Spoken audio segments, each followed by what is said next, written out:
Then is called Bahulavan. Bahulavan is the same forest that Radhakund is situated in. When you go from Chhattisgarh to Radhakund, you cross this bridge first. No? As soon as you cross the bridge, if you turn left, there is this place called Bahulavan, Bahulakund. And when Mahaprabhu went there, he chanting the names of Krishna, always remembering Krishna, never forgetting him. He fainted in Bahulakund. And then when he fainted, all of the deer, they came and surrounded him. And they started licking his body. They got to taste Mahaprabhu. And they woke him up, brought him back to consciousness. And after he woke up, he saw all the deer, he saw all the birds. He saw two parrots sitting on a branch. And he saw one was a male parrot and the other was a female parrot. The male parrot was glorifying Krishna. The male parrot was saying, Krishna is the best. And the female parrot was glorifying Radharani. And she was saying, no, Radharani is the best. And like this, these two parrots are competing with each other. And Lord Chaitanya is hearing Hare Krishna, Krishna Krishna, Hare Hare, Hare Ram, Ram Ram, Hare Hare. The Mahamantra is unlimited. Within the Mahamantra also they are competing with each other. You'll find there's many pastimes where Lord Chaitanya loses consciousness and then his devotees have to bring him back. Many pastimes. In this case, the deers had this service to bring him back to consciousness. These deers are not ordinary deers. They're not some animal. They're great personalities with unimaginable spiritual credit. Imagine, who can lick Lord Chaitanya? What kind of tapasya you have to do? And this is not some ordinary licking. Bringing him back to consciousness. When Lord Chaitanya was in Jagannath Puri, he saw the river, the ocean. As soon as he saw the ocean, he thought, oh, Yamuna. And he ran so fast, in the middle of the night actually this was. He ran so fast that for the devotees it looked like he just vanished in 1 second. So, gone. And all the devotees started getting a panic attack. Where is he? Where is he? Because when he was in Jagannath Puri, he was a little bit unstable. And there's all these Muslims in UK that do this preaching work on this street. And they stand and they preach. And they say, how can you say that the Lord has a form? How can you say that the Lord can be, controlled, or the Lord can be unstable? Or how can you say all these things? This is not befitting the majesty of Allah. You are blaspheming our Lord. How can he have a form like me? But they don't have this personalism. They don't have this personal understanding that how can we have something that the Lord doesn't have? How is that possible? That means I must be better than God then. I have a form. So the Lord is formless and also he has a form. Both. Why not? What is the difficulty? I don't understand why they have so much problem with this. Yeah, he's formless, but he's also having a form. Both, simultaneously. Yes, he's the most stable and he's also the most unstable.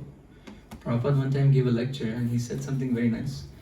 He said, you can say anything about Krishna and it will be correct. Because he's absolute. If you say he's the greatest, that is correct. If you say he is a rascal, that is also correct. You can say anything about the Supreme Personality of Godhead. As long as you're saying something about him, it's going to do you some benefit. So yeah, Lord Chaitanya was very unstable. Transcendentally unstable. Not unstable like us, that should be clear. Not mundane, material instability, but transcendental spiritual instability. And all the devotees were so much worried. He's not in a good state, he's in so much separation from the Lord, he can do anything. We have to find him immediately now, in the middle of the night, at midnight. The whole city of Jagannath Puri was resounding with different names of Lord Chaitanya. Gaurahari, Gaur Sundar, Gauranga, Shachinandan, Sachisuta, Navadvip Chandra, Sannyas Shiromani. Loudly. His names were heard in every corner. The entire Jagannath Puri, searching for him. There were search parties that went to every street, every house, woke everyone up, checked under their sofas. Every single place they were looking. Two devotees went into the ocean. Jagannath Puri's ocean is not a light ocean, if you've been there. Many people have left their bodies just by getting hit by the waves, They're swimming in the ocean chanting Mahaprabhu's names. Jai Bora Hari, where are you?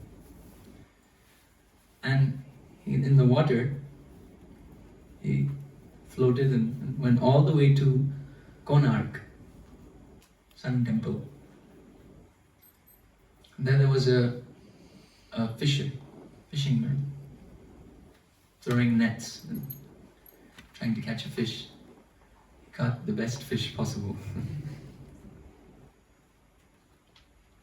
And when he got it, it was very big. Wow, okay, 7-foot fish. Very nice. That side of India, they love their fish. Bengal and Odisha. And unfortunately, it's a little unfortunate, but what to do? And then he saw that it was this beautiful golden body, unconscious, and he thought dead body. And then as soon as he touched the body, he couldn't function anymore. He just started chanting Hare Hare Hare Krishna Krishna Krishna. And you know what he thought? He thought, oh no, this was a dead body, and I touched the dead body, so now the ghost of this body is now entered into me. Actually, he got Krishna Prema. But he couldn't understand. He couldn't understand this is Krishna Prema. And then he was thinking, oh, now I have to find some tantric doctor. And he left Mahaprabhu there and he went chanting loudly, Hare Krishna. Is there any doctor? He can't even speak properly. In between each word, Hare is coming in between. Krishna is coming in between. And then walking and walking and walking, loudly chanting. Swarup Damodar, he heard this Harinam coming from the fisherman's mouth. And as soon as he heard this Harinam, he knew this is not an ordinary person. Like this, only someone who's come in contact with Lord Chaitanya can chant like this. Follow this sound, we will find Lord Chaitanya. They went and they saw him, and the fisherman is asking Swarup Damodar, are you a doctor? I've been attacked by a ghost. This ghost has entered into me, please save me. And Swarup Damodar said, yes, come here. Does anyone know what he did? He slapped him 3 times. Very hard. Done. And after slapping him 3 times, the fisherman understood that now I've got Krishna Prema. Even to understand what Krishna Prema is, you need the mercy of a devotee. You cannot get it directly from the Lord. You get it directly from the Lord, you'll go mad. To comprehend it, to digest it, you need the mercy of a devotee. And then Swarup Damodar said, take me to where you found Krishna Prema. And that fisherman, he continued chanting. He never stopped chanting. And with that kirtan, they went to find Mahaprabhu. Jai. And with that kirtan, when they found Mahaprabhu, he was unconscious. Now they got the same seva that these deers had. To bring Lord Chaitanya back to consciousness is not an easy affair. Externally, it looks like he's lost consciousness, but in reality, he's completely become absorbed in Krishna's pastimes. So much so that he's lost external consciousness. And to bring him back to consciousness, your chanting of Hare Krishna, Nam Guna Rupa Lila, they're all absolute. Your chanting of Hare Krishna has to be on par of where Lord Chaitanya's consciousness is. Otherwise, how are you going to wake him up? This is the real standard of our service. This is what we're collectively trying to do every day. You cannot enter into the sun planet unless you are fire. Similarly, you cannot enter into Goloka unless you're as intense as Krishna himself, as intense as his associates, as intense as our Srila Prabhupada. So that's the mood of this Harinam. We're trying to bring Lord Chaitanya back to consciousness. Consciousness of what? Conscious of us. We're here, we're also suffering. Please save us, dear Lord. So, anyway, I won't speak too much. Thank you for coming here. I think now you're going to read Chaitanya Charitamrita. This reading of Chaitanya Charitamrita is very important so that you can understand the intensity of Lord Chaitanya. And you can slowly, or rather he can slowly descend down onto us. Show us his mercy. Please don't waste this human form of life. Use it to chant Hare Krishna and to understand the personality who introduced this chanting of Hare Krishna, Sri Chaitanya Mahaprabhu. Srila Prabhupada ki jai, Gaur Bhakta Vrinda ki jai, Nitai Gaur Premanande. Thank you so much, everyone, to gather here and HG Pavan Nitai Prabhu. So we've heard so much about him, and we met him the last 2 days at the temple and now here. It's a very different feeling to hear him on a on a phone and also meet him as a person. At the temple yesterday after the Kirtan, he also spoke, and some of you might have missed it. So there is a recording, temple website has it, and Prabhuji, I really request him to do more talks as well, but after the Kirtan, just like you did today. What I've also noticed about Prabhuji is seeing the Lord everywhere, like he's seeing him like here, you're seeing him in different things. As we're walking with him, or we're driving to a place, it's just so clear that, he's just finding the Lord everywhere. So, Prabhuji, there's one last request I would want to make, is you spoke about the, small groups, like Namahatas. And then, of course, what you mentioned today was also related to, appreciating the Lord in everyone's heart and everything around us. But would you have any message? You were talking about Kerala, the group that does Namahata, and what is the secret? Yeah, I was in Kerala, and I was very inspired there because there was the Grihastha ashram. It's an ashram. Ashram means it's a place of shelter, and it's a place of shelter not just for you and your wife and your kids, but it's supposed to be the dharma of a Grihasthas. It's supposed to be a place of shelter for many. Just like the brahmachari ashram is there. What is the purpose? The brahmacharis live there, they do their sadhana, and you go there and you learn things from them, right? You learn from their surrender. And Prabhupada said Grihastha brahmacharis. And the Grihasthas are also supposed to have their own ashram. When I was in Kerala, I saw that Grihastha devotees, what they've done is, there's no temple, not so many temples there where I went. There's only I think only 2 temples in all of Kerala. There's small centers, not much. And Kerala is not so centralized. Like here you have Delhi, the whole city here, right? Concentrated city. But in Kerala, everything is like laid out more, spanned out more. So what the Grihastha devotees, what they've done is they made their own house, the roof of their house, they just put a tin covering, okay? And they made the whole roof a temple room. And every Sunday, what they do is they invite everyone around the area, around where they live, all the shopkeepers, all the neighbors, whoever it may be. They come every Sunday, and these are working class men, like these grihasthas, and this grihastha that owns this house. He's a working devotee, he has a job, he has a family, he has so many responsibilities. But he takes time out to create shelter. Okay? This material world is a very dark place. It is a place without shelter, and everyone is suffering in it. We've just become more and more expert in covering our suffering, in hiding and pretending that everything is all good. Whilst internally, everything is falling apart. Even relationships inside the house cannot be maintained with little sanity. Right? So when everyone is living like this, what is the solution? Having a place where there is Krishna Kirtan. And now what happens in big temples is when the temple becomes very big, it can sometimes become a little impersonal. Because it's very large. You can't cater every single individual's needs. You have some problem at home, so do 300 other people that are here right now. And everyone's problem is unique. Right? No, you have to hear my specific problem. So when there are smaller groups, smaller namahattas like this, more personal interactions are there, and devotees feel inspired. And I saw this in Kerala, not just one devotee, but a few devotees. They've done like this. They've made their house into an ashram.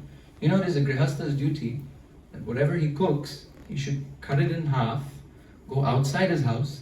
Every time you cook something, technically, according to Shastra, you're supposed to call out loudly who wants to eat. Right? Who's doing that? Very rare. But even higher than this is to create a place of shelter for devotees. So here, we're having a program here. You know, this is a temple now. You come, you associate with devotees, you learn from them, and then don't just be a spectator. Don't be in Shantaras. Be active. Don't be like, oh, that was very nice. Yeah, he spoke nicely. Nice, Kirtan. Nice. Yeah, now we go home. No, try and assist. Try and help. We need help. We need lots of help. Kali Yuga is burning. We need many, many buckets of water. One bucket is not going to suffice. So try and do something. Try and make this same type of program. Speak to the devotees. Make something happen in your house also. You know, it's the number of devotees that are here. In Kerala, there's like a few families, right? So once in a month, because there's so many families, once in a month, they get to host all the devotees. And if there's 30 families, then every day becomes a festival. In fact, it becomes easy for you. You just go to work, and after work, wherever the program is, instead of going home, straight from your work, you just go to that home. You know, take prasad, hear Krishna Katha, do kirtan, go home and sleep. Only once in a month you would have to host it. 29 days free prasadam, free Krishna Katha. Such a nice program. You'll save lots of money also, you know. And the devotees that's hosting it, they will feel so satisfied. It's actually, there's a bliss in taking anxiety. There's a bliss in organizing things and making a place of shelter for devotees to hear about Krishna. This is Nityananda Prabhu's preaching program. He preached like this. He just went to houses, different places, all over West Bengal, with Gadadhar Das and Abhinam Thakur, his right and left hand. And they would just make programs like this. And this thing, it spreads like wildfire, you know? Because the bliss you feel, other people will feel. People around you. You invite people around your house, your friends, your family. Very effective method. And it stays personal. Because how big can a house program be? Right? The walls end here. Lord Chaitanya's kirtans would always be 21 men. If it is more than 21 men, it would split to a second group. One man would be singing, 4 people would be playing mridanga, and 16 people would be playing kartals. And if it becomes more than 21, then second group of kirtan, who goes in a little bit of a distance to not disturb the first kirtan. And if it becomes even more people, then one more group. So 21, 42, 63, like that. There's a reason. There's a reason, because if it becomes too large, then sometimes it has this nature of becoming impersonal. Someone might feel left out. Prabhuji, I also want to sing. Prabhu, I also want to play mridanga. We have this problem in our ISKCON Vrindavan. Devotees come and they feel like they can't do any service. They feel like, oh, that's one exclusive group. I can't enter into it. So you make your own exclusive group. Right? The people will feel, oh, that's an exclusive group, can't get into it. So they make their own exclusive group. Branches, Lord Chaitanya's tree. Find that association, find people that are like-minded and affectionate, and create a space of shelter. It'll satisfy you, and it'll satisfy Krishna ultimately. It'll satisfy Nityananda Prabhu. This is his program. Right. Thank you. Hare Krishna. Okay, so Prabhuji's been here and he landed from London day before, right? Yeah, I think so. Yeah, okay. And then he's been back to back at different programs across different states in India, in Delhi and States. here. That's nice And he's headed exaggeration. to, yeah, I mean, in like 24 hours he's been to Haryana, Haryana, Noida, Uttar Pradesh, Rohini, NCR. beyond Rohini, and other places also. And so today you're going back to east of Kailash, and then tomorrow to Noida. Hopefully we'll see you, or you are going flying out. So hopefully, on the 12th, might not be no program, but hopefully if you're here, we'll get a small group together. Let's see. Okay. Thank you, Prabhu. Hare Krishna. Your time is up. What's the no? time? Like you I have don't to know. get Yeah. the Uber. What is the time? Uber book. Yeah, it's 4:10.